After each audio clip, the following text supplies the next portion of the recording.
Oregon picked to win the league again. It goes Oregon. UW gets 2 of the 40 votes that were cast. Cal, Stanford, Oregon State, Washington State is the order in the North. I kind of want to give a quick hitter, a takeaway from each one. And Ted, I'd love your reaction. Michael, you were mingling with the players and the coaches throughout all of Media Day as we kind of rip through the North, and then we'll go through the South, and we'll get you out of here on this podcast with Michael and Ted. So let's start with Oregon.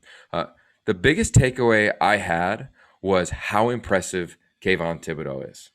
I mean, this dude, he's not a guy that just looks the part or just talks the part. He works the part. I mean, and he's got such a vision, Ted. I remember meeting him in high school at the opening, which is kind of the premier high school football event. I mean, he looked like Willie McGinnis then. He's got that ability. I had talked to Tim DeRuyter and Mario Cristobal about him, where they're going to play him, how excited he is to rush the passer and play in this, new hybrid type of position under Tim DeRuyter, the new DC at Oregon.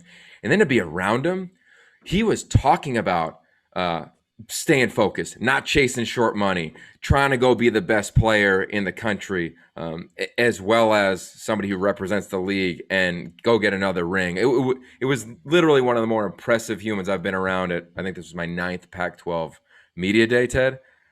Wait do you see this guy? I mean, looks the part, acts the part, talks the part, and as we know, plays the part. Okay. First of all, the opponents know they're going to block him this year, right? Yes, they do. Not like the championship game. Block the guy, okay? Yeah.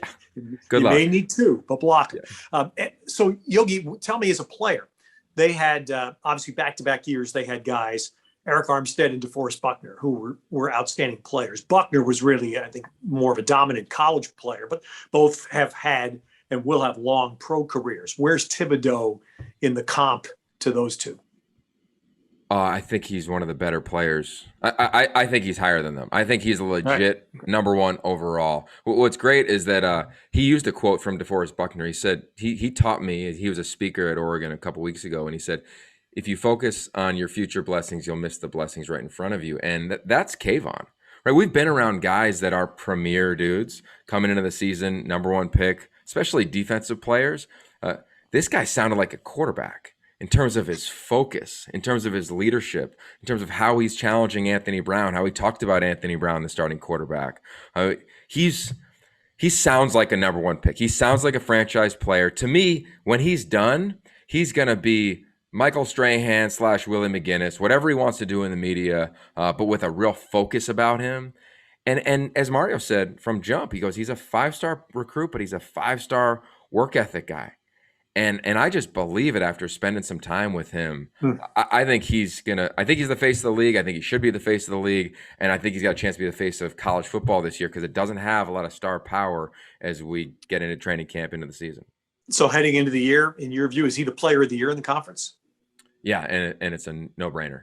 No-brainer. I think, both sides of the ball, I'm saying. Player of the year. Yeah. Yeah, I think he's that disruptive. He ruins games. And if anybody wants to question that, just watch the last 2 Pac-12 title games. Ask Keenan Slovis. It was interesting. Ashley Adamson interviewed all the players that came to Media Day, and she asked the offensive guys what it was like to go against him, specifically some of the O-linemen. And it was interesting because they all gave him such praise, and that very rarely happens when you're talking about somebody you have to play against.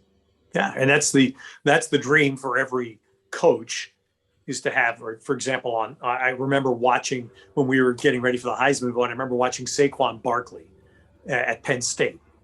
And I watched 2 games, and all I saw was that everywhere Saquon Barkley moved on offense, any shift he did, like 4 defenders shifted. So that clearly it was just, we're doing everything around him. That's the dream, right? When you have a player like Thibodeaux that's going to force the offense to know on every waking second on the field, where is number 5? Yeah, amen. All right, so let's go to UW for the sake of time. It was my favorite moment. I mean, Michael, I don't think this is going to be your humanity moment of the week. We're going to get to that at the end of the show. But the humanity moment to me of Media Day was Trent McDuffie. He and I spent time prior to the Media Day talking about media training, about his story.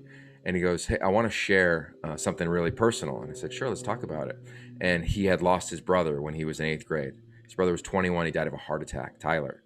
He goes, I've never talked about it. And he got on set with us on the Pac-12 networks and voiced it for the first time. And this is a guy who just is beginning to unearth himself. And I think we're reminded that these players we see make so many plays with a helmet on. When you take the helmet off, Ted, you do a great job at the Olympics of it, right? And Michael, you're in the NBA coverage of it. They've got a soul underneath them. And I just love that Trent McDuffie, who I think is a first-round corner as well, shared some of that with us heading into the season.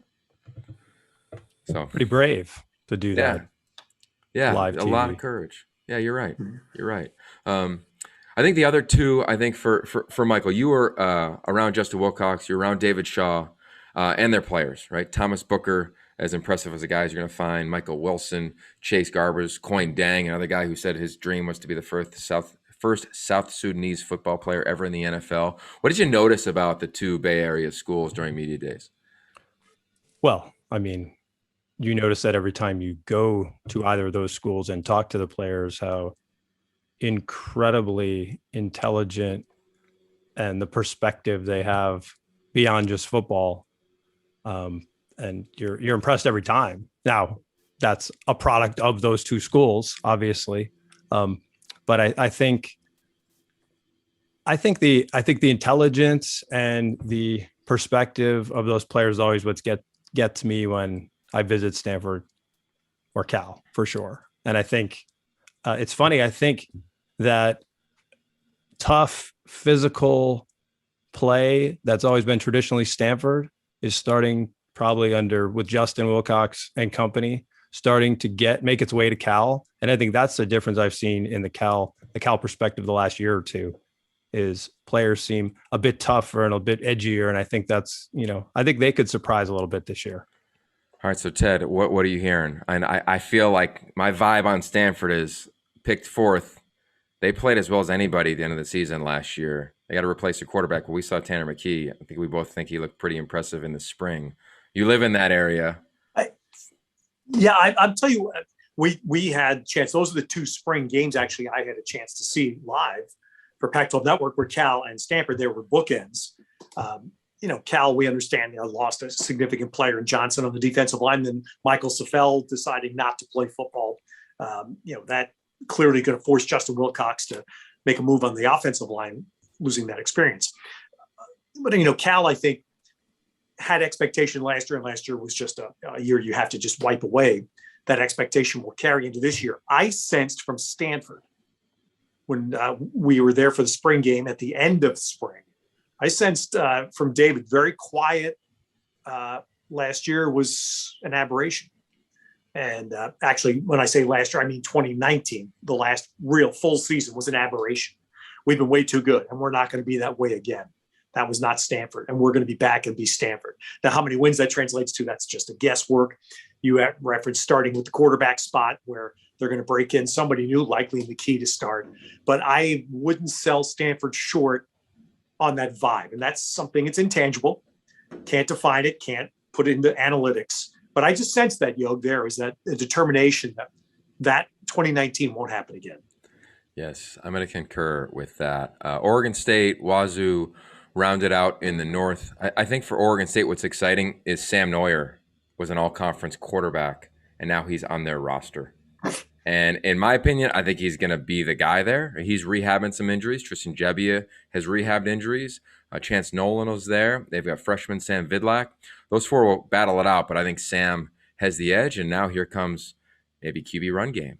Here comes a competitive edge to him. So look out for Oregon State. I can't wait to see them play Purdue. All right, we'll get into the schedule as we get into this podcast, but that is a huge opener for that program. And then for Washington State, some sad news. Renard Bell, who we've grown to love, announces that he tears his ACL, so he will be out for the season. But sitting next to Max Morgan and Jihad Woods, I asked him point blank, fellas, did you see the media poll? And they said, oh, yeah, we've seen it. And I've heard from many people within that program that they feel it's as tight as it's ever been.